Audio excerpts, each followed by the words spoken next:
عالی مرتبت محتشم سامعین و حاضرین، آج ایک بار پھر ہم اللہ جل شانہ کے پیارے محبوب صلی اللہ علیہ وآلہ وسلم کی احادیث کے ساتھ آپ کے سامنے حاضر ہو رہے ہیں۔ اللہ جل شانہ ہم سب کے باطن احادیث رسول صلی اللہ علیہ وآلہ وسلم کے اجالوں سے منور فرمائے، اور ماہ صیام جس کی آج 2 تاریخ ہے، اس کی برکتیں اللہ ہماری روحوں میں اتار دے۔ اللہ تعالیٰ جل شانہ نے اس مبارک مہینے کے ذریعے سے ہمارے اوپر بہت احسانات فرمائے ہیں، اور اس کے فضل اور اس کی رحمتوں کے سائے میں ہمیں زندگی اور بندگی کا نور نصیب ہوا ہے۔ رسول کریم صلی اللہ علیہ وآلہ وسلم نے ارشاد فرمایا، اذا کان اول لیلۃ من شہر رمضان، جب ماہ صیام رمضان المبارک کی پہلی شب آتی ہے، صفدت الشیاطین و مردت الجن، ماہ صیام رمضان المبارک کی شب اول میں ہی شیاطین کو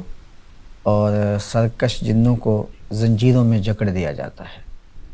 وغلقت ابواب النار، اور جہنم کے دروازے بند کر دیے جاتے ہیں، فلم یفتح منہا باب، تو ان میں سے پھر کوئی بھی دروازہ دوبارہ کھولا نہیں جاتا پورے ماہ رمضان المبارک میں۔ یعنی پہلی شب میں ہی اللہ جل شانہ جہنم کے دروازے بند کر دیتا ہے، اور وہ مسلسل 29 یا 30 دن تک بند ہی رہتے ہیں۔ اور اسی طرح ارشاد فرمایا، وہ فتحت ابواب الجنہ، اور جنت کے دروازے کھول دیے جاتے ہیں، فلم یغلق منہا باب، اور پورا مہینہ کوئی دروازہ بند نہیں کیا جاتا۔ یعنی رحمتوں کا در کشادہ ہے تو پھر وہ کھلا ہی ہے، اور اللہ نے آتش دوزخ سے نجات کا پروانہ اگر عطا کیا ہے، اور آتش دوزخ سے بچاؤ ہمارے لیے اس کے سامان کیے ہیں، تو پھر اس کی رحمتیں اور اس کے فضل اتنے عمیم ہیں کہ صرف یہ ایک شب کے لیے نہیں یا ایک دن کے لیے نہیں، پورا ایک مہینہ وہ دروازے بند رہتے ہیں۔ تو اب کوئی شخص دھکے سے اپنے آپ کو دھکیل کے جہنم میں پھینکنے کی کوشش کرے تو اس کی مرضی، اور اللہ کی رحمتوں سے وہ محروم رہنے کے لیے پے در پے گناہ، بدکاریاں اور اس کے احکام کی نافرمانیاں کرے تو اس کی مرضی، ورنہ اس نے سارے اسباب پیدا کر دیے خیر کے، اور جو چیزیں ہمیں برائی کی طرف لے جا سکتی تھی ان اشیاء سے ہمیں محفوظ رہنے کے اسباب بھی مہیا فرما دیے۔ شیاطین کو جکڑ دیا گیا، چونکہ یہ ہمیں برائی اور بدی کی راہ دکھاتے ہیں، اور ارشاد فرمایا کہ شیطان انسان کی رگوں میں خون کی طرح دوڑتا ہے، اور وہ وسوسہ اندازی کرتا ہے اور ہمیں گناہ کی طرف لے کے جاتا ہے۔ تو اب اتنا بڑا سبب گناہ کا اللہ تعالیٰ نے اس کو زنجیروں میں جکڑ دیا، اور اسی طرح جو سرکش جن ہیں جن کے ذریعے سے ہمیں نقصان پہنچ سکتا ہے، تو ان کو بھی اللہ تعالیٰ ساتھ ہی جکڑ دیتا ہے۔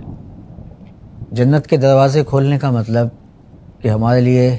جنت کا دخول آسان فرما دیا گیا، اور جہنم کے دروازے بند کرنے کا مطلب کہ اللہ تعالیٰ جل شانہ نے ہمارے لیے جہنم سے بچاؤ کے اسباب پیدا فرما دیے۔ تو یہ مہینہ گویا اللہ کی رحمتوں کی لوٹ سیل کا مہینہ ہے۔ اس مہینے میں ہم کثرت عبادت کے ذریعے، ذکر و فکر کے ذریعے اللہ کی رضا جوئی کے سامان کر سکتے ہیں، اور اگر کوئی شخص اس مبارک مہینے میں بھی اپنے آپ کو محروم رکھنا چاہے تو پھر یہ اس کی مرضی ہے، لیکن ادھر سے مکمل اسباب مہیا کر دیے گئے خیر کے، اور سارے راستے مسدود کر دیے گئے شر کے، تاکہ خیر ہی پھیلے اور شر سے بچنے کے فراواں اسباب میسر آئیں۔ اور پھر اس کے بعد ایک آواز ہے جو بلند ہوتی ہے، یا باغی الخیر اقبل، اے خیر کے طالب آگے بڑھ۔ یعنی تیرے لیے وہ سارے اسباب باہم پہنچا دیے گئے ہیں کہ تو خیر کی راہوں پہ چلے تو تیری قدم قدم پہ مدد ہو، تیرے لیے آسانیاں ہوں۔ تو خیر کی راہیں کشادہ بھی کر دی گئیں، آسان بھی کر دی گئیں، اور اس کے راستے میں کھڑی رکاوٹیں جو شیطان کی صورت میں موجود تھیں وہ بھی ہٹا دی گئی۔ اب جب راستہ اتنا کشادہ اور اتنا سہل اور اتنا خوبصورت ہو تو پھر اس راستے پہ نہ چلنے والا بدبخت ہی ہو سکتا ہے، اور پھر اللہ جل شانہ بندوں کو آواز دیتا ہے، اللہ کا منادی اس کا نمائندہ پکارتا ہے، اور وہ آواز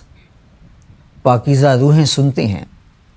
وہ سرایت کرتی ہیں ہماری روحوں کے اندر وہ صدائیں، اور اس پر ہم لبیک کہتے ہوئے لپکتے ہیں، دوڑتے ہیں، اور خیر کو حاصل کرنے کی ہم کوشش کرتے ہیں۔ تو وہ کہتا ہے یا باغی الخیر اقبل، اے خیر کے متلاشی، خیر کے چاہنے والے، اے طالب خیر آگے بڑھ،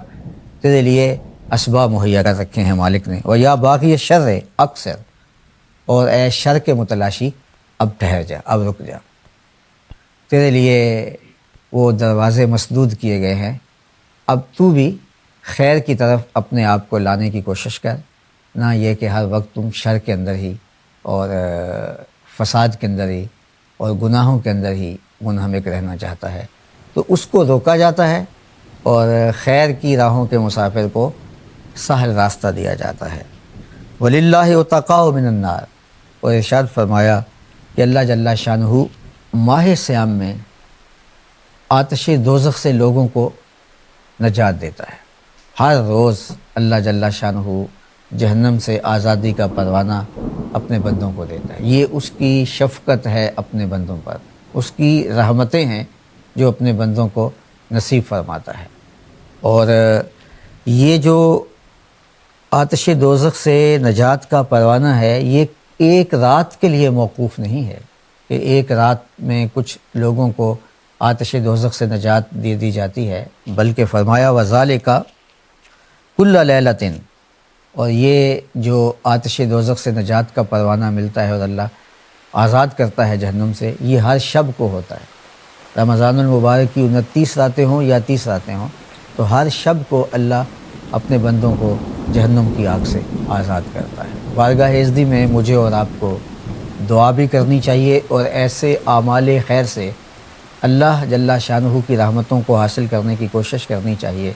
کہ ہم اس مبارک مہینے کے اندر اللہ جل شانہ کی جانب سے جو عتقاء من النار ہیں، آتش دوزخ سے نجات دہندہ ہیں اس کی طرف سے، ان میں ہمارا نام شامل ہو جائے۔ نہ یہ کہ ہم اس ماہ منور کے اندر، جب کہ اس کی رحمتیں اتنی عام ہیں، می کی طرح برس رہی ہیں، اور ہم اس ماہ منور کے اندر بھی اپنے آپ کو محروم رکھیں۔ اللہ کے محبوب علیہ السلام کا ایک اور فرمان سنیے، جس کو حضرت سہل بن سعد رضی اللہ تعالی عنہ روایت کرتے ہیں۔ قال رسول اللہ صلی اللہ علیہ وآلہ وسلم، کہتے ہیں کہ اللہ کے پیارے محبوب صلی اللہ علیہ وآلہ وسلم نے ارشاد فرمایا فی الجنت ثمانیۃ ابواب، جنت کے 8 دروازے، وہ جو دروازے کھول دیے جاتے ہیں اس ماہ منور میں، جس کا ذکر گزشتہ حدیث میں جو سیدنا ابو ہریرہ رضی اللہ تعالیٰ عنہ سے مروی آپ نے سماعت کی، اس میں آپ نے ملاحظہ کیا کہ دروازے کھول دیے جاتے ہیں۔ تو وہ دروازے کتنے ہیں؟ تو ان کا ذکر اس حدیث پاک میں موجود ہے کہ فی الجنت ثمانیۃ ابواب، جنت کے 8 دروازے ہیں، فیہا باب یسمی ریان، اور ان دروازوں میں سے ایک دروازے کا نام باب الریان ہے، اللہ نے خاص نام اس دروازے کا رکھا ہوا ہے۔ اب یہ دروازہ کن خوش نصیب لوگوں کا مقسوم ہے؟ تو فرمایا لا يدخلہ الا الصائمون، اس دروازے سے وہی داخل ہوں گے جو روزہ دار ہیں۔ تو روزہ داروں کے لیے اللہ نے یہ دروازہ خاص کیا ہوا ہے۔ اللہ اکبر۔ اس طرح مختلف دیگر اعمال کے بجا لانے والوں کے لیے جنت کے دروازے مخصوص ہیں، روزہ داروں کے لیے، نمازیوں کے لیے، صدقات و خیرات کرنے والوں کے لیے، دیگر اعمال خیر بجا لانے والوں کے لیے جنت میں مختلف دروازے ہیں جن سے وہ گزریں گے، اور کئی خوش نصیب ایسے ہوں گے کہ انہوں نے اس طرح اعمال خیر بجا لائے ہوں گے کہ وہ ہر دروازے سے گزر سکیں گے۔ حضرت سیدنا صدیق اکبر رضی اللہ تعالی عنہ نے جب پوچھا تو فرمایا گیا کہ 8 دروازوں میں سے جس دروازے سے تم گزرنا چاہو سارے در تمہارے لیے کشادہ ہوں گے، چونکہ انہوں نے ہر عمل خیر کے ذریعے سے اللہ کی رضا جوئی کے سامان کیے ہیں۔ اس طرح مجھے اور آپ کو یہ تشویق دلانے کے لیے اس کا باقاعدہ نام بتایا گیا تاکہ ہم روزوں کی کثرت کے ذریعے سے باب ریان میں داخلے کا اعزاز پا سکیں۔